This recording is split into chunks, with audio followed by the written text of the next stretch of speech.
5 देश ऐसे हैं जो अगर ये कहेंगे दिन तो दिन, रात तो रात, बाकी सब एक तरफ भी हो जाएं तब भी उनकी मानी नहीं जाएगी। ये एक सिस्टम। दूसरा, ये इनके पास ताकत आई क्यों? क्योंकि सबके पास न्यूक्लियर वेपन्स हैं, एटॉमिक बम हैं इन 5 लोगों के पास। क्या कि हम इतनी ताकत रखते हैं कि हम किसी को भी मार पीट के चुप कर सकते हैं, हम पूरी दुनिया को ख़त्म कर सकते हैं। इसीलिए हम सही बोलें या गलत, हमारी बात मानी जाएगी। ये सिस्टम है। अब ये हो गई एक बात। दूसरी बात, ये कुछ और देशों ने भी, और ये जाहिर बात है जब ऐसा सिस्टम हो जाएगा कि जिसके पास एक ख़ास किस्म की पेंसिल या पेन आ जाएगा या परमाणु बम आ जाएगा, तो उसको ये 5 देश भी अपनी बात कान पकड़ के ज़बरदस्ती मार पीट के नहीं मनवा पाएंगे। ऐसे कौन कौन से देश हुए? वो देश हुए भारत, भारत के बाद पाकिस्तान और उत्तर कोरिया। साउथ अमेरिका भी था, लेकिन उसने बाद में अपने ये एटॉमिक वेपन्स बाद में वापस कर दिए। अब चलिए, ये तो हो गई एक बात। गांव में अगर पूरे गांव में 200 से ज़्यादा घर हैं, उसमें से 15 जो है पंच चुने जाते हैं, 10 पंच जो हैं, 10 घर वाले जो होते हैं, उन परिवारों में से एक एक व्यक्ति तो चुना जाता है हर समय के बाद, लेकिन 5 लोग हमेशा के लिए रहते हैं। ऐसे सिस्टम में जो ये 5 लोग हैं, इनकी क्या जिम्मेदारी होनी चाहिए? अगर ये लंबे समय तक अपनी बात को मनवाना चाहते हैं, क्योंकि ये सिस्टम तो किसी की समझ में नहीं आएगा ना, बराबरी का जो नहीं है, ऊंच नीच का जो सिस्टम है। अब अगर ये सिस्टम कुछ समय के लिए चलाना भी है, तो इसमें क्या महत्वपूर्ण बात होनी चाहिए कि जो 5 लोग हैं, इनका बिहेवियर, इनका तौर तरीका, इनका बाकी सब जो गांव वाले हैं, उनके घर हैं, यानी के देश हैं, उनके साथ कैसा होना चाहिए? बहुत ही नम्र होना चाहिए। जैसा दूसरा देश या दूसरा घर अगर गांव के सिस्टम में माना जाए, थोड़ा बहुत उसको ज़्यादा देने का काम करना चाहिए। ये नहीं होना चाहिए कि तुम्हारे घर में 10 किलो चावल हैं, मैं एग्ज़ाम्पल देने के लिए बता रहा हूँ, तुम्हारा घर जो है एक साल में 100 किलो अनाज पैदा करता है, तो मैं ये 5 लोगों में से कोई भी जो उसके पास वाले घर वाले हैं, मैं तुम्हारा एक काम करता हूँ, 80 किलो अनाज जो है मैं रख लेता हूँ, 20 तो है तुम अपना घर का काम चला लेना। अगर ऐसा बिहेवियर होगा तो ये नहीं चल पाएगा। अब अगर ऐसा बिहेवियर होगा कि भाई 100 किलो तो तुम कमाते हो, तुम्हारे ख़ानदान वाले करते हैं, लेकिन क्योंकि हम बड़े ज़मीन के मालिक हैं, हम लोगों के पास एक ताकत भी है एक्स्ट्रा, जिसकी वजह से सबको हमारी बात सुननी पड़ती है, तो 100 किलो भी कम पड़ रहा हो तो हम तुम्हें कुछ दे देंगे। तब तो ये 5 लोगों की बात मुझे लगता है थोड़े ज़्यादा समय तक चल पाएगी। लेकिन हुआ क्या? एक ख़ास तरह की मानसिकता दुनिया में उत्पन्न हुई। उन्होंने छल कपट का भी बहुत इस्तेमाल किया, और मैं इसलिए छल कपट कह रहा हूँ कि जो भी मुख्य बिंदु, जैसे हमारे बाबा साहब डॉक्टर भीमराव अम्बेडकर ने हमारे संविधान में रखे थे ना, मूलभूत जो चैप्टर 3 है, मौलिक अधिकार, जो बुनियाद है हमारे संविधान की, वैसे ही कुछ बुनियादें हैं यूएन चार्टर की। तो कुछ ताकतों ने, जिसमें एक महत्वपूर्ण ताकत वो है जो ज़ायनिस्ट ताकतें जिसे हम कहते हैं, उन्होंने जो यहूदी लोग थे जिनके साथ कुछ अत्याचार हुए दूसरे विश्व युद्ध में, उसकी वजह के बारे में कई विचार हैं लोगों के, लेकिन मैं अभी उसमें नहीं जाऊंगा। तो यहूदियों में से और ज़ायनिस्ट में से फ़र्क समझना बहुत ज़रूरी है। मैं हर बार बताता हूँ, जैसे हर ब्राह्मण समाज का मानने वाला आरएसएस का मेंबर नहीं होता, और आरएसएस के मेंबर्स जो होते हैं वो गंदे घिनौने काम करते हैं। हर ब्राह्मण समाज का, ब्राह्मण धर्म का मानने वाला व्यक्ति भी आरएसएस के लोगों जैसा बुरा नहीं होता। उसी प्रकार से हर यहूदी ज़ायनिस्ट जैसा बुरा नहीं होता। तो ये बात हमेशा ध्यान में रखनी है।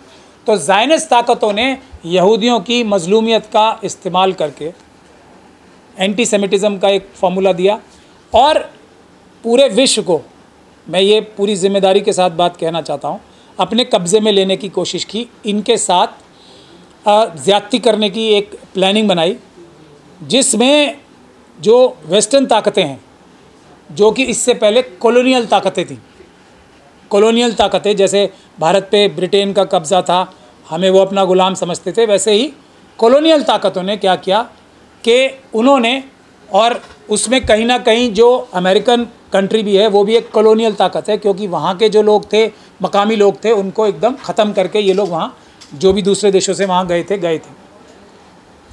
तो इन सब लोगों ने क्या किया कि जितने भी कमज़ोर देश थे, मतलब वो जो 150 परिवार या 200 परिवार थे, उनके यहाँ यूएन का, जो यूएन बना था सबको बराबर की ताकत देने के लिए, सबको बराबर का अधिकार देने का, उसका प्रयोग करके और अपनी वीटो पावर का प्रयोग करके और अपनी ताकत का प्रयोग करके, डंडे का प्रयोग करके, बाकी सारे देशों में, कुछ में तो डायरेक्टली और कुछ में इनडायरेक्टली, अपना वर्चस्व बनाना शुरू कर दिया और वहाँ की जनता के साथ ज़्यादती करनी उसी प्रकार से शुरू कर दी जैसे कॉलोनियल समय में होती थी, सिर्फ तरीका बदल दिया। तब डायरेक्ट तलवार से और बंदूक से था और अब कलम से शुरू कर दिया उस काम को। तो इस बात का रिएक्शन तो होना ही था, दुनिया भर में हुआ, 2 पोलर वर्ल्ड हो गया था। और जो तीसरा पोल था दुनिया का, नॉन अलाइन मूवमेंट, एक तरफ तो कम्युनिस्ट हो गए थे, जिन्हें ये कहा जाता था कि किसी के पास देश की सारी संपदाएं सब में बराबर बांटी जाएंगी, मतलब मोटा मोटा मैं बता रहा हूँ। और एक तरफ कैपिटलिस्ट हो गए, जिनका कहना ये था कि किसी भी तरीके से पैसा कमाओ और कंपटीशन जो है वो बैलेंस लाएगा संपदा को बराबर बांटने में। तो मोटा मोटा ये था। भारत का ये 2 गुट बन गए, एक तरफ जो यूएसएसआर हो गया और एक तरफ अमेरिकन लेड हो गया, मतलब 2 ग्रुप बन गए। तीसरा जो सबसे महत्वपूर्ण काम जिसका होना चाहिए था, उसकी लीडरशिप भारत ने की, लेकिन अनफॉर्चुनेटली नॉन अलाइन मूवमेंट जो है कमज़ोर होता गया और उसी की वजह से दुनिया में प्रॉब्लम आई। अमेरिका ने अल्टीमेटली यूएसएसआर को भी दबा लिया और यूनिपोलर वर्ल्ड एक बन गया। लेकिन पिछले 70 सालों में ये देखने को भी आया, मिडिल ईस्ट में ख़ास तौर पे और बाकी सब दुनिया के हिस्सों में भी बहुत ज़्यादा जुल्म और ज़्यादती हुई। हर जगह अमेरिकन्स ने और वेस्टर्न पावर्स ने, अमेरिकन्स नहीं बोलूँगा, ज़ायनिस्ट ताकतों के एजेंडा पे चल के, ज़ायनिस्ट ताकतें मतलब लूट मार करने वाले लोग, एजेंडा पे चल के सबसे पहले आप लोगों ने देखा नॉर्थ कोरिया, साउथ कोरिया का युद्ध, कोरियन वॉर हुई, वियतनाम वॉर, वहाँ भी अमेरिकन जाके वहाँ में लूटामारी करना चाहते थे। उसके बाद जो उससे पहले भी इजिप्ट में अनवर सादात। तो जो भी विश्व के ऐसी जगहें थीं जहाँ पे तेल था या दूसरे महत्वपूर्ण क्षेत्र थे, वहाँ पे अमेरिकन्स ने, हर सरकार ये चाही, वेस्टर्न ताकतों ने, कैपिटलिस्ट ने ये चाही, ज़ायनिस्ट ताकतों ने ये चाही कि हर जगह सरकार उनके मन मुताबिक बने और वहाँ से 80% फ़ायदा वो उठाएं और 20% फ़ायदा लोगों के लिए छोड़ दें। तो इसके लिए जैसे जैसे समय आगे बढ़ता गया तो अमेरिकन्स ने अफ़गानिस्तान से पहले इराक, झूठ बोल के वेपन्स ऑफ मास डिस्ट्रक्शन बोले गए कि इराक के ऊपर क्यों हमला है, क्योंकि वहाँ पे वेपन्स ऑफ मास डिस्ट्रक्शन है, नहीं निकले। फिर उसके बाद अफ़गानिस्तान, लीबिया, सभी कंट्रीज़ एक तरीके से, पूरी तरीके से चुंगल में कैपिटलिस्ट और ज़ायनिस्ट कंट्रीज़ ने ले ली। इज़राइल को एक मज़लूम कंट्री बता के, मतलब यहूदियों के साथ हुए जुल्म का नाजायज़ इस्तेमाल करके एक देश ऐसा मिडिल ईस्ट में बना लिया जिसने परमाणु हथियार बना लिए। वो यूएन का कोई भी कानून नहीं मानेगा, परमाणु हथियार बना भी लिए और रख भी लिए। रोज़ अपने चारों तरफ जितने भी देश हैं उनको धमकी, डराना, धमकाना, किसी के साथ भी कोई भी गुंडागर्दी का काम शुरू कर दिया। तो ये प्रोग्राम कब तक चलना था। और उससे भी बड़ी बात, फ़िलिस्तीन जो एक देश में जिसमें वो मेहमान थे, मतलब उसमें घर में घुसे और उनके बाद कुछ ही सालों में जो घर वाले थे उनसे ही कहने लगे आप बाहर जाओ, आपकी ज़मीन है हमारी, आप यहाँ रहोगे ही नहीं, ग़ुलाम बन के भी नहीं रहोगे। ये सब चीज़ें जब हो रही थी तो जिस जिस देश ने भी इसका विरोध किया, चाहे वो इराक हो, लीबिया हो, सऊदी अरब हो, सब देशों ने इसका विरोध किया, सीरिया हुआ, सबको अपनी नाजायज़ ताकत से कैपिटलिस्ट सिस्टम के दबाव में लाके यूएन का जो चार्टर है जो इंसाफ और बराबरी पे बेस्ड है उससे हटकर उसकी धज्जियाँ उड़ा के और सब पे कब्ज़ा कर रखा है एक तरीके से।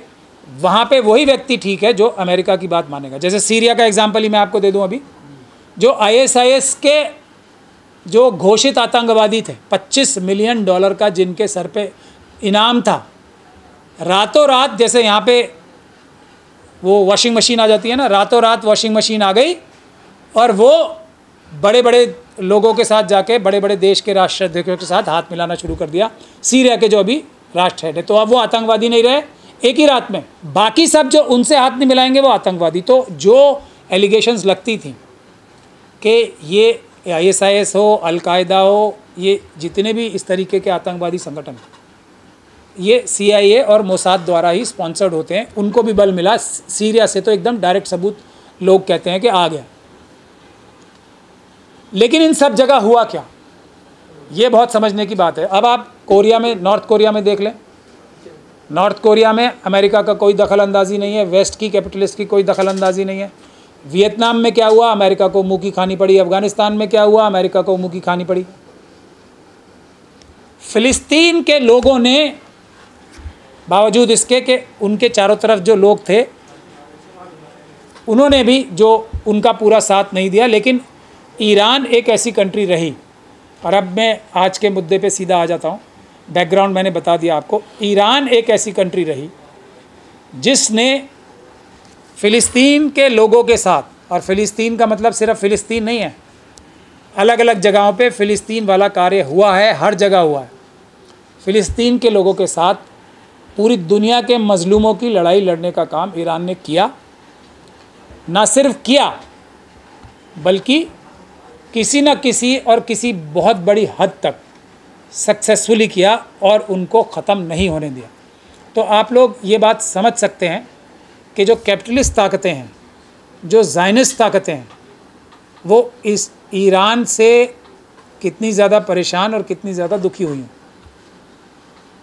अगर ईरान भी ख़त्म हो जाए, मतलब दब जाए, इराक जैसा हाल हो जाए वहाँ का, तो दुश्मनी कैपिटलिस्ट ताकतों की ख़त्म हो जाएगी, क्योंकि वो नहीं हो पा रहा है उनसे, तो इसीलिए दुश्मनी बरकरार है।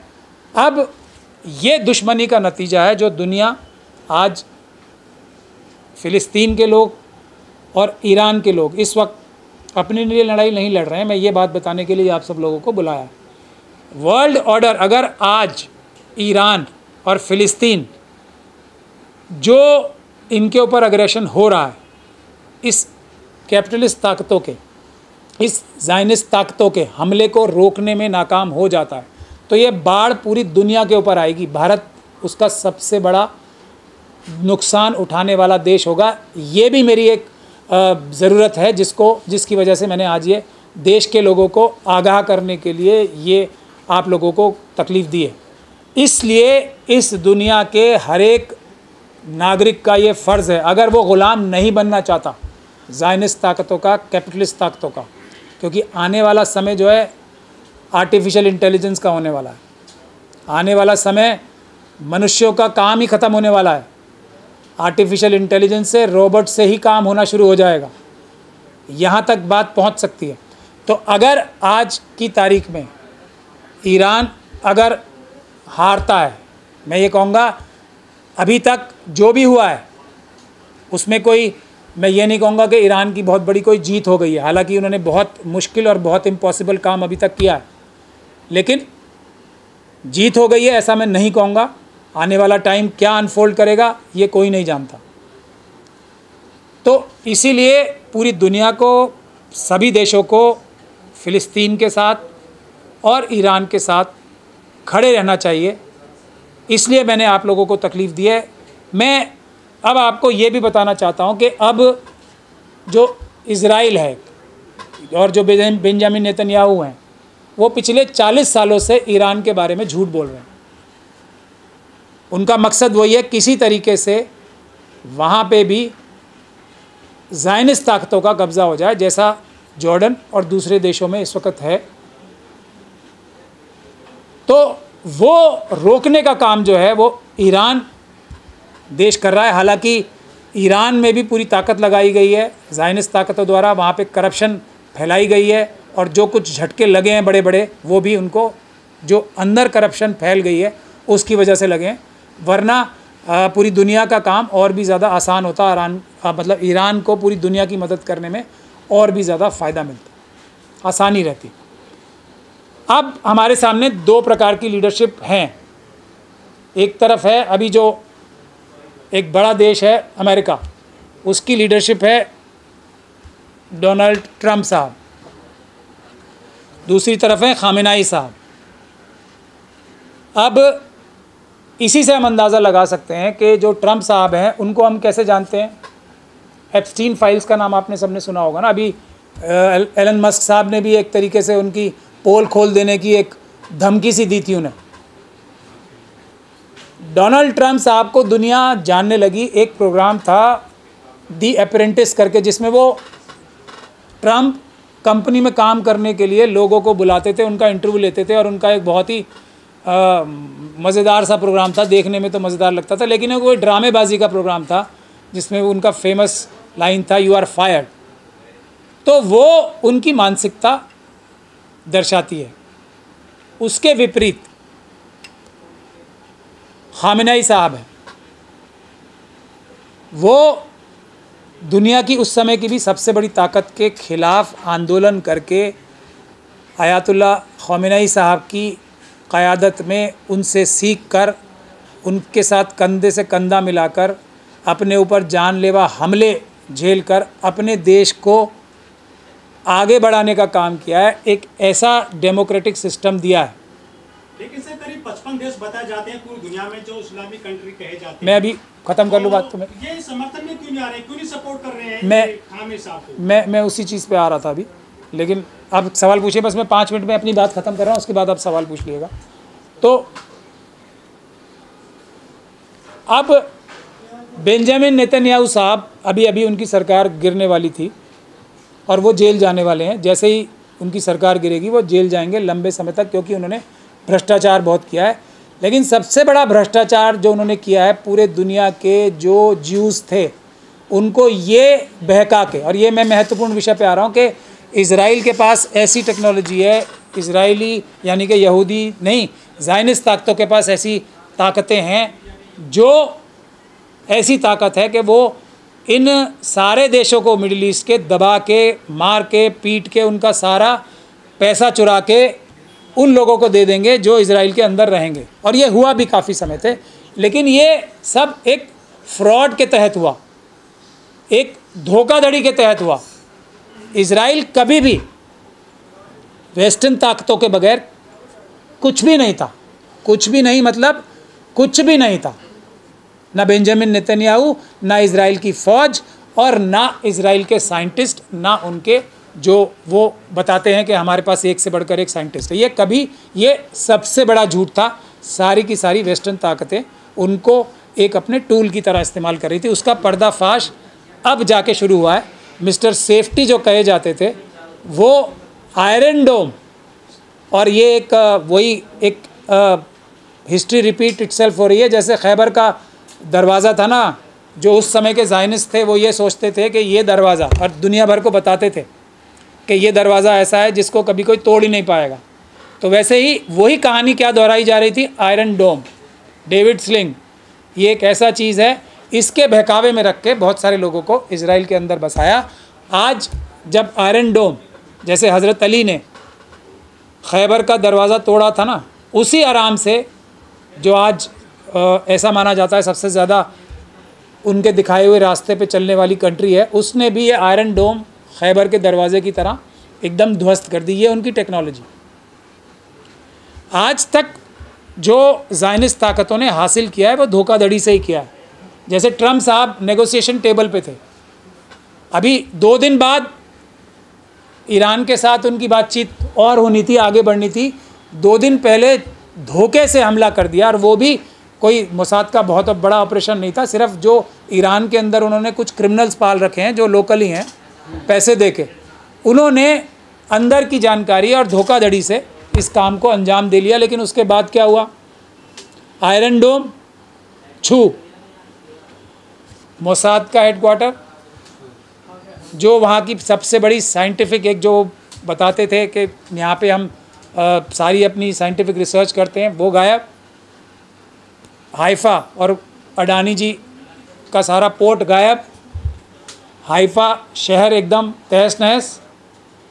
ये तब है जबकि जो ज़ायनिस्ट ताकतें हैं वो जब भी हमला करती हैं फ़िलिस्तीन पे, जैसे मजलूम होते हैं ना, जिनके पास हथियार नहीं होते, कुछ नहीं होता, बच्चों पे, महिलाओं पे, बुज़ुर्गों पे, वो आम नागरिकों को मारने के लिए काम करते हैं। और ईरान का काम मुश्किल इसलिए भी और हो जाता है क्योंकि वो आम नागरिकों को मार नहीं सकते। ऐसा नहीं कि उनके पास ताकत नहीं है मारने की, वो मुश्किल काम करते हैं नहीं मारने के लिए, नागरिकों को बचा के उनको अपनी एक्टिविटीज़ करनी पड़ती हैं, मिसाइल छोड़ने पड़ते हैं, क्योंकि वो हज़रत अली के मानने वाले हैं, इस्लाम धर्म के मानने वाले हैं, और थोड़ा बहुत वो उस पर चलते भी हैं। देखिए, अब ये न्यूक्लियर बॉम्ब का जो बहाना बनाया जा रहा है कि ईरान के पास न्यूक्लियर बॉम्ब है, मैंने जो आपको बैकग्राउंड बताया था, इस दुनिया में आज क्या देखा जा रहा है, जो भी चोरी से, छुप के, किसी से ख़रीद के एटम बम ले लेता है, फिर वो चाहे कुछ भी गंदी घिनौनी हरकत करे, जैसे पाकिस्तान देश है ना, आतंकवाद किए ही जा रहा है, किए ही जा रहा है, किए ही जा रहा है। और मोदी जी भी अपनी वजह से, और ये बड़े दुख की बात है, मैं आखिर में 2 मिनट उस पर ही बोलूँगा, वो रुक जाते हैं ट्रम्प साहब के कहने से अडानी जी को बचाने के लिए। और उसका बहाना क्या बनता है कि पाकिस्तान के पास एटॉमिक बम है, एटॉमिक वॉर हो जाती है। तो ये देखा गया है कि जिस भी कंट्री ने चोरी छुपे से भी बम ले लिया, वो सेफ हो जाता है किसी ना किसी हद तक कुछ भी करने के लिए। लेकिन ईरान अगर रुक रहा है एटॉमिक बम लेने से, तो वो यही खमेनी साहब हैं जिनका फतवा है, वरना एटॉमिक बम लेना आज के दौर में किसी भी देश के लिए जिसके पास पैसे हैं मुश्किल नहीं है, बिल्कुल मुश्किल नहीं है। ये बात पूरी दुनिया को पता है, और मैं भी इस बात को पूरे दावे के साथ कह सकता हूँ, ईरान तो खमेनी साहब के फतवे की वजह से बंधा हुआ है, लेकिन जो इजराइल के चारों तरफ दूसरे देश हैं, उनको एटम बम लेना किसी भी हालत में अपनी सुरक्षा के लिए मजबूरी है, जब तक इजराइल के पास एटम बम हैं, और वो लेंगे ही। सऊदी अरब के पास कम पैसे हैं क्या? आपको क्या लगता है सऊदी अरब की जनता, वहाँ के जो शासन करने वाले हैं, उनकी बात पे भरोसा करके आराम से बैठी रहेगी कि जी अमेरिका आके हमें बचा लेगा, नाटो बचा लेगा? इजराइल के पास जो एटम बम है वो नहीं छोड़ेगा क्योंकि अमेरिका बंद कर लेगा। अमेरिका और ईरान की नेगोशिएशन के टाइम पे अमेरिका ने अपनी, और डोनाल्ड ट्रंप साहब की गलती है इसमें, अपनी ज़बान की वैल्यू ही ख़त्म कर दी। जब नेगोशिएशन टेबल पे हैं, ये दिखा दिया कि मेरे कंट्रोल में इजराइल नहीं है, इजराइल मेरी भी नहीं सुनता, ये अमेरिका ने अपने आप को साबित कर लिया।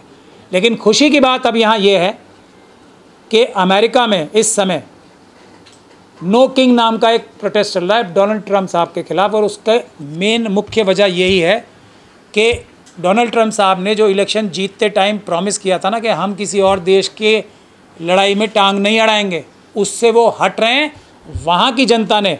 और 80% रिपब्लिकन, यानी कि जैसे बीजेपी यहाँ पार्टी है, मोदी जी के खिलाफ अगर 80% भारतीय जनता पार्टी के लोग हो जाएं, वैसी स्थिति ट्रंप साहब के लिए रिपब्लिकन पार्टी में है कि आप ईरान पे हमला नहीं करोगे।